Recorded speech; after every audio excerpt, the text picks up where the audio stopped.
नमस्कार। आज अपने प्रकाश के कुछ महत्वपूर्ण गुणों का अध्ययन करेंगे। विज्ञान में ये विषय काफ़ी हार्ड माना जाता है, क्रिटिकल माना जाता है। विशेषकर 10वीं के बच्चे इसके विषय में बार बार पूछते भी रहते हैं। तो इसलिए हम प्रकाश के एक एक बिंदु का अपने अलग अलग विषय वाइज अध्ययन करेंगे। शुरुआत आज करते हैं। प्रकाश के गुण। प्रकाश के कारण ही हम अपने प्रत्येक वस्तु को देख पाते हैं। जब कोई प्रकाश की किरण किसी भी वस्तु से टकराती है, टकराने के बाद जब वो परावर्तित होकर अपनी आंख में प्रवेश करती है और आंख में उसका प्रतिबिंब बनता है, तभी आप अपने उसको देख पाते हैं। तो ये घटना कहलाती है परावर्तन। परावर्तन की सामान्य परिभाषा भी है प्रकाश की किरण का या किसी भी पदार्थ का या किसी भी हो सकता है, वो ध्वनि की तरंग भी हो सकती है। और जब वो किसी भी एक तरह से सतह से टकराती है, टकराने के बाद वापस लौट आती है, तो उस घटना को बोला जाता है परावर्तन। तो अपने साधारणतया किसी भी वस्तु को हम क्यों देख पाते हैं? परावर्तन की घटना के कारण। तो देख पाने का कारण भी यही है, परावर्तन। इसके अलावा जब प्रकाश किसी पारदर्शी माध्यम से गुजरता है तो ये घटना होती है अपवर्तन की घटना। पारदर्शी माध्यम की घनत्व के आधार पर उसकी जो अलग अलग प्रकृति होती है, प्रकृति के हिसाब से वो अपवर्तित होने के बाद वो अपना रास्ता बदल लेती है। तो प्रकाश की किरण का एक माध्यम से दूसरे माध्यम में जाने के बाद अपने मूल मार्ग से विचलित होने की घटना कहलाती है अपवर्तन। जब प्रकाश की गुणों के बाद अपने प्रकाश की प्रकृति की बात करते हैं, तो प्रकृति का अध्ययन करने के लिए विभिन्न प्रकार के गुणों को ध्यान में रखा जाता है। माना यह जाता है कि प्रकाश की प्रकृति का अध्ययन करने के लिए शुरुआत में इसकी प्रकृति तरंग रूप में मानी गई थी, यानी तरंग प्रकृति मानी गई थी।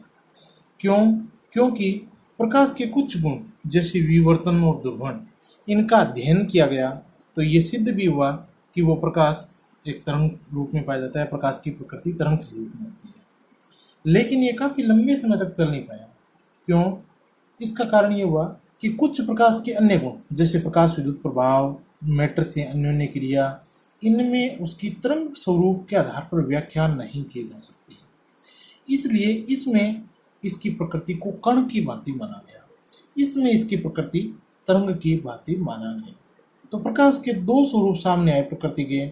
एक प्रकाश तरंग की भांति व्यवहार करता है, एक प्रकाश कण की भांति व्यवहार करता है। तो इन सब बातों को ध्यान में रखते हुए डी ब्रोगली वैज्ञानिक है, उसने अपना एक अलग प्रकार का सिद्धांत दिया जिसमें उसने प्रकाश की प्रकृति को द्वैत प्रकृति माना। द्वैत प्रकृति उसने अपनी लैंग्वेज भी कुछ इस प्रकार की बनाई थी कि प्रकाश की व्याख्या करने के लिए या प्रकाश की प्रकृति की व्याख्या करने के लिए अपने उसके एक स्वरूप को ध्यान में नहीं रखा जा सकता। इसलिए वो कई जगह तरंग की भांति व्यवहार करता है तो कई जगह कण की भांति व्यवहार करता है। इसलिए इसकी प्रकृति को द्वैत प्रकृति माना गया है। और लंबे समय के शोध के बाद अब ये सिद्ध भी हो चुका है कि प्रकाश जो है सदैव फोटोन के रूप में, पैकेट्स के रूप में जो गमन करता है। तो इस प्रकार ये प्रकाश की प्रकृति है। अब अपने सामान्य बिंदु है बात करते हैं कि प्रकाश के कारण अपने किसी भी वस्तु देख पाते हैं तो वो विभिन्न प्रकार के रंग कैसे दिखाई देता है। तो विभिन्न प्रकार के रंग दिखाई देने के कारण कई जैसे अलग अलग अपने रंग दिखाई देते हैं, उसके कारण ये होते हैं। जैसे कोई प्रकाश की किरण किसी भी वस्तु से टकराती है तो टकराने के बाद प्रकाश, चूंकि अपने पता है इसके 7 मूल रंग होते हैं, 7 जो मूल रंग होते हैं उसमें से टकराने के बाद कौन सा रंग परावर्तित हो रहा है उस बात पर निर्भर करता है कि वो कौन सा रंग हमें दिखाई देगा। तो जैसे लाल रंग परावर्तित हो रहा है, बाकी अवशोषित कर लिया जाता है, तो जो परावर्तित हो रहा होता है वो परावर्तित होता है, वो ही रंग हमें दिखाई देता है। परावर्तित होने वाला तरंगदैर्ध्य और अलग अलग प्रकार के तरंगदैर्ध्य के अलग अलग रंग होते हैं। क्योंकि अपने जानते हैं कि प्रकाश के जो 7 मूल रंग होते हैं वो प्रकाश की जो दृश्य प्रकाश बोलते हैं उसके दृश्य प्रकाश की अलग तरंगदैर्ध्य होती है, वो भी अलग अलग डिवाइड होते हैं। और उसमें से कौन से रंग वाला तरंगदैर्ध्य अब ये परावर्तित हो रहा है उस बात पर निर्भर करता है कि हमें कौन सा रंग दिखाई देगा। कई बार क्या होता है कि प्रकाश के सारे रंग प्रकाश के सारे रंग ही अवशोषित कर लिए जाते हैं। जब प्रकाश के सारे रंग ही कोई वस्तु अवशोषित कर लेती है तो वो हमें काले रंग की दिखाई देती है, और जब प्रकाश के सारे रंग ही परावर्तित कर लेती है कोई वस्तु, तो वो हमें कैसे रंग की दिखाई देती है? सफेद रंग की दिखाई देती है। तो कोई भी वस्तु वो किस रंग की दिखाई देती है, ये इस बात पर निर्भर करता है कि वो कौन से प्रकार का या कौन से दृश्य प्रकाश का तरंगदैर्ध्य परावर्तित कर रही होती है। मानो वो बैंगनी रंग की दिखाई दे रही है, तो इसका मतलब है वो बैंगनी रंग के लिए उत्तरदायी जो तरंगदैर्ध्य होता है उसको वो परावर्तित कर रही है, बाकी को वो क्या कर लेती है? अवशोषित कर लेती है। तो ये प्रकाश का एक सामान्य बिंदु या सामान्य बातें आ गई, जिसमें से भी कई बार पेपर में कई क्वेश्चन आते हैं। जैसे यहाँ से कई बार प्रश्न आ जाता है काला रंग, सफेद रंग वाला, विभिन्न प्रकार के द्वैत प्रकृति वाला, कौन से रंग से तरंग की व्याख्या, कौन से गुण से तरंग की व्याख्या की जाती है, कौन से गुण से कण की व्याख्या की जाती है। अब बात करते हैं प्रकाश का परावर्तन। सामान्य बात अपने पढ़ चुके हैं। जब एक प्रकाश की किरण किसी एक सतह से टकराकर वापस उसी दिशा में लौट आती है, वापस उसी दिशा में परावर्तित हो जाती है, तो ये घटना कहलाती है प्रकाश का परावर्तन। क्योंकि इसमें प्रकाश का परावर्तन लिखना भी जरूरी होता है, क्योंकि परावर्तन ध्वनि का होता है, परावर्तन किसी वस्तु का भी हो सकता है। तो ये प्रकाश का परावर्तन का तात्पर्य हुआ कि प्रकाश की किरण का किसी सतह से टकराकर वापस अपने मूल मार्ग की ओर लौट आना, वापस उसी रास्ते पे लौट आना, ये घटना कहलाती है प्रकाश का परावर्तन। प्रकाश का परावर्तन अपन देखें तो दो प्रकार का हो सकता है। एक तो होता है विसरित परावर्तन और दूसरा होता है नियमित परावर्तन।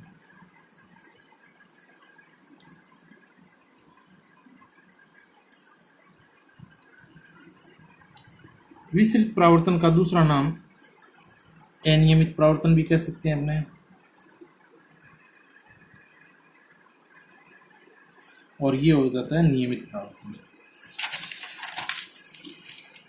सबसे पहले बात करते हैं अनियमित परावर्तन की।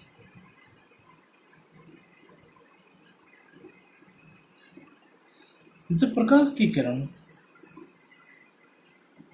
एक ऐसी सतह से टकराती है जिसकी पृष्ठ सतह खुरदरी होती है,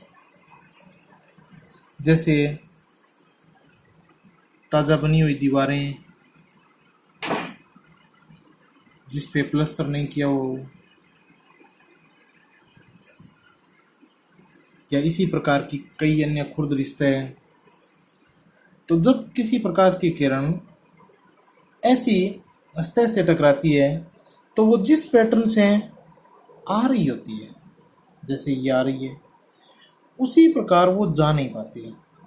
अपना मार्ग जो है वो अनियमित हो जाता है उसका, यानी वो उसी प्रकार नियमित रूप से परावर्तित नहीं हो पाती। तो इस घटना को बोलते हैं अनियमित परावर्तन। इसके कारण प्रकाश की किरणें चारों तरफ फैल जाती है, वो एक निश्चित मार्ग से निकल नहीं पाती। दूसरा पढ़ते हैं अपने नियमित परावर्तन।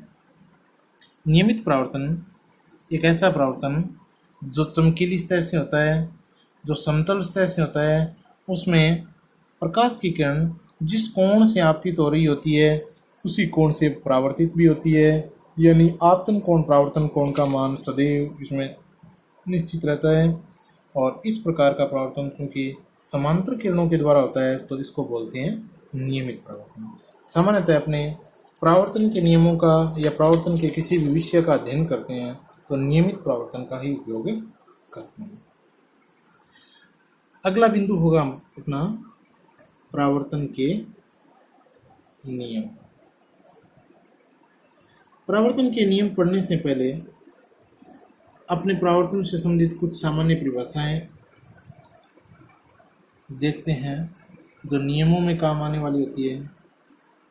नियमित परावर्तन को ध्यान में रखते हुए अपने एक सतह मानते हैं जो बिल्कुल समतल है, चमकीली है, और जब प्रकाश की किरण इस चमकीली सतह पर टकराती है, जैसे ये प्रकाश की किरण है जो इस चमकीली सतह पर टकरा रही है, तो जो किरण चमकीली सतह पर टकरा रही होती है उस किरण को आपतित किरण बोला जाता है।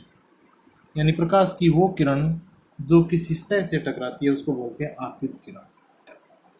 और टकराने के बाद चूंकि चमकीली सतह होती है इसलिए अपने मूल मार्ग से जो वापस उसी रास्ते में लौट आती है वो, तो लौटने के दौरान जो प्राप्त होती है उसको बोलते हैं परावर्तित किरण। तो ये तो होगी आपतित किरण और परावर्तित किरण। जहां पर दोनों किरणें आपस में मिलती हुई प्रतीत होती है उस बिंदु पर एक सीधी काल्पनिक रेखा माना जाता है। एक काल्पनिक रेखा की अपन कल्पना करते हैं उसको बोला जाता है अभिलंब। तो ये आपतित किरण, ये अभिलंब और ये हो गया परावर्तित किरण। अब दो परिभाषाएं और आ गई, आपतन कोण और परावर्तन कोण। आपतन कोण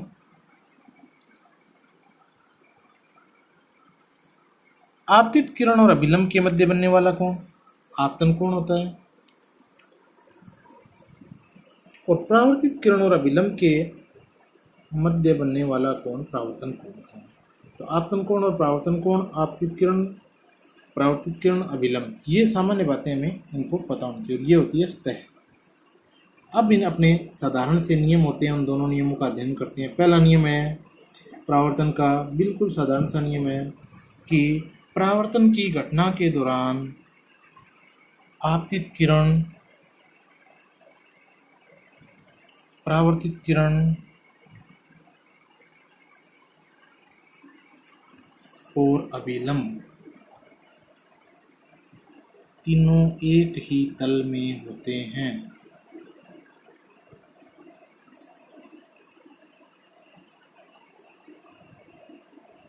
ये पहला नियम होता है। दूसरा नियम होता है आपतन कोण का मान सदैव परावर्तन कोण के मान के बराबर होता है। यानी ये कोण है वो इस कोण के मैंने यहाँ लिख दिया क्या, इस कोण के मान के बराबर होता है। तो आपतन कोण का मान सदैव परावर्तन कोण के मान के बराबर होता है। तो इनको अपने देख सकते हैं कि यह यानी किस रास्ते पे अपने प्रकाश की किरण को पहुंचाना है वो आपतन कोण की सहायता से अपने परावर्तन कोण को एडजस्ट कर सकते हैं, क्योंकि ये कोण इस कोण के ऊपर निर्भर करता है। तो ये हो गए परावर्तन के नियम। अब एक सामान्य सा छोटा सा बिंदु और पढ़ लेते हैं, वो है दर्पण।